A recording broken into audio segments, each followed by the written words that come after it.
wilderness. And we were driving to Ottawa, where my base for our charitable organization is.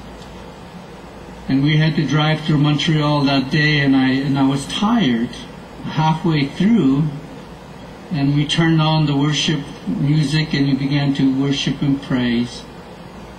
And I had an open vision. I don't know if you've ever had an open vision while you're driving.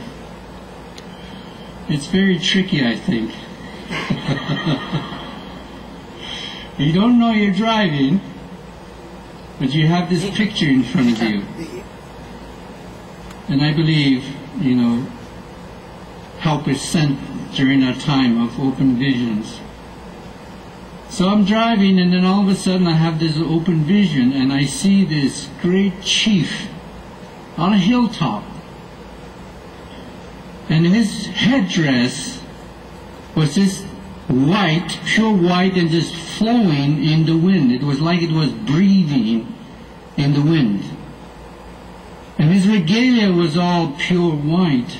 And I could remember seeing the fringes on his garment.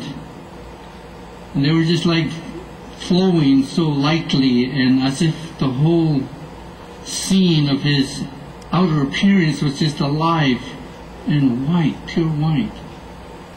And I saw this Indian chief stand tall and erect on this hill, and he took his arrow and he fitted his arrow in his bow, and he shot his arrow into the air.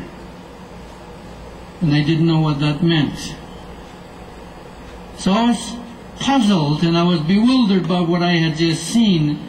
And you have to understand, back in 1997, God had also given me another vision. And this time it was a wholly different vision. I saw a vision of a First Nation man bent over, leaning on his spear, and all worn out and very tired, and all around him was darkness. But he held a lamp in one hand, and even as he was bent over, all worn out and tired, his lamp was still lit. And his lamp lit enough so that there was light around him. And then shortly after, I was looking at this man, and I was thinking, why am I looking at this picture? Then I began to see flickers of lights all around in the horizon. It was darkness, but yet I could see flickers of lights.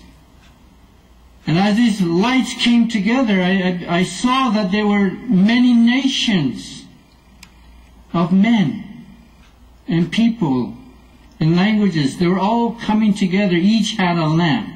And as they were gathered around this First Nation, the light of their torches were so bright that it drove the darkness away.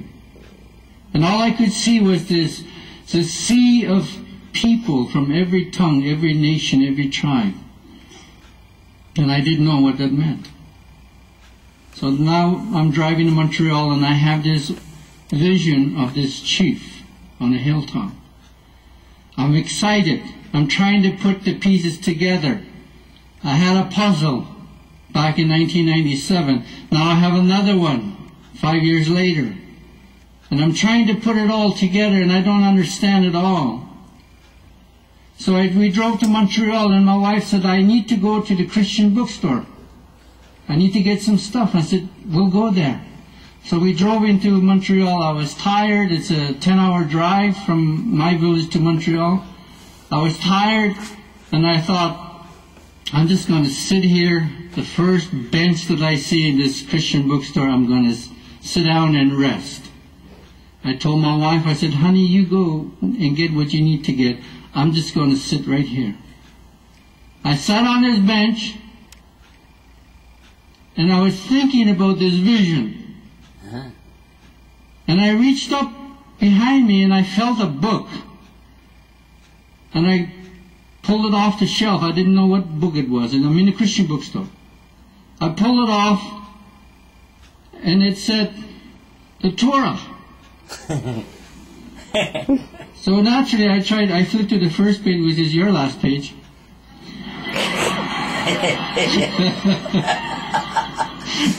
So I had to learn to look at the Torah from the other end. I turned to the introduction. And I don't know if I remember this correctly. I'm not a scholar, certainly not an expert on Jewish languages or customs. But I remember reading this introduction, and it said that the Torah came from a root word, several root words. But the meaning at the end of the root words was the arrow of the Lord that hit its mark. Huh? And naturally, I got so excited. Huh? I lost all my tiredness, and I jumped up and I read the introduction of the Torah to my wife, and I said, "Honey, look at this. The arrow of the Lord that hits its mark." And I began to put little pieces together. And I began to understand that there was a connection of my life, a connection of my people to the Jewish people. Yeah. There was something that God was saying to us that we had not yet understood. And so we had these many pictures. So today, holding on to the Torah, it meant so much more to me to be able to yet have one more step to the connection.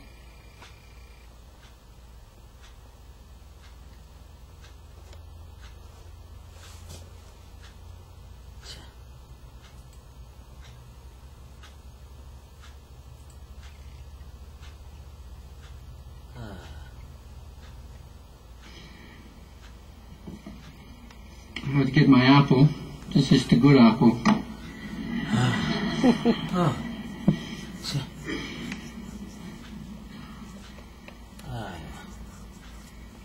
This one you can't bite on it. I wanted to, maybe you can turn the word to Proverbs 30. I wanted to share something from my heart. And here it says in Proverbs 30, there are 3 things that are too amazing for me. 4 that I do not understand. So quickly, the writer of Proverbs begins to say there's 3 things. Then he quickly corrects himself and says, no, 4. I don't understand. And today I may not understand the full context of what is happening, but there are amazing things that God is doing in the midst of us today. It says, the way of an eagle in the sky, the way of a snake on a rock, the way of a ship on the high seas, And the way of a woman. and the way of a man with a maiden. I met a man. I don't know about you, but I suppose you know that Native people have a high regard for the symbolism of the eagle. Yeah. The symbolism of the eagle for us is none other than a picture of the great mighty Spirit of God.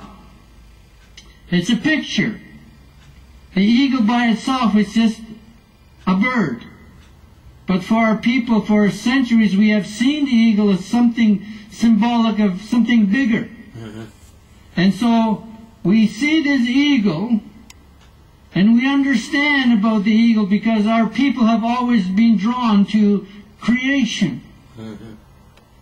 Long before we ever heard any word from the Bible, from the Torah, from any source of any understanding of the Word of God, our people lived in the land.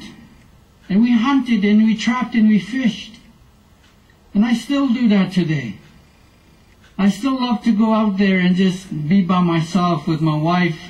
And this fall, my wife and I were on this little island. We could walk around this island in a couple of seconds.